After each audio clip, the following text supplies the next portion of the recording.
ஒருத்தனுக்கு 2 திருமணம் இருக்குங்க. அவங்க என்கிட்ட கேட்குறாங்க, என்ன செய்யலாம்னு கேட்குறாங்க. ஃபர்ஸ்ட் திருமணம் பண்ணிட்டு 2வது திருமணம் பண்ணிக்கன்னு சொன்னேன். இதானே வழி. எடுத்தோடனே வேற 17வது கேள்வி கேளுன்னு ஒரு படத்துல சொன்ன மாதிரி அது எப்படி டைரக்டா செகண்ட் ஒய்ஃப் போக முடியாது இல்லைங்களா?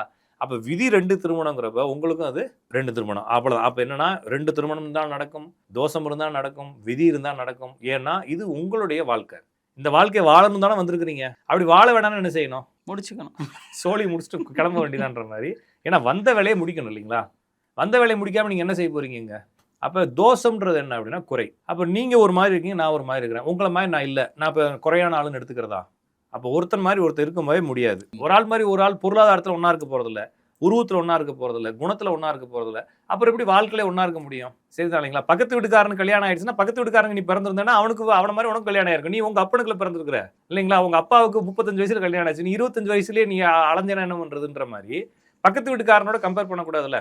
அப்போ உங்களுடைய ஜாதகப்படி உங்கள் ஜாதகம் யூனிக்கானது. இதுல தோஷம் பாவம்ங்கிறது எதுவும் கிடையாது. எனவே ஒருவேளை உங்களுக்கு பூர்வீக சம்பந்தமான நான் அடிக்கடி கேட்பேன், ஹெரிடிட்டரியா இந்த பிரச்சனை இருக்கா, மரபு ரீதியா இந்த பிரச்சனை இருக்கா? ஆமா சார், எங்க தாத்தாவுக்கு 2 கல்யாணம், எங்க அத்தைக்கு 2 கல்யாணம், எங்க சித்தப்பாவுக்கு 2 கல்யாணம், உனக்கு 2 கல்யாணம்.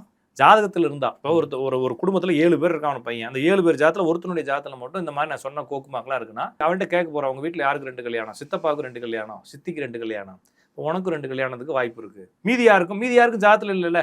உனக்கு தான் அது விடிஞ்சிருக்கு. உன் தள்ள எல்லா மொத்தமும் விடிஞ்சிருக்குது. அப்ப இதை நீ அனுபவிச்சு தான் ஆகணும்.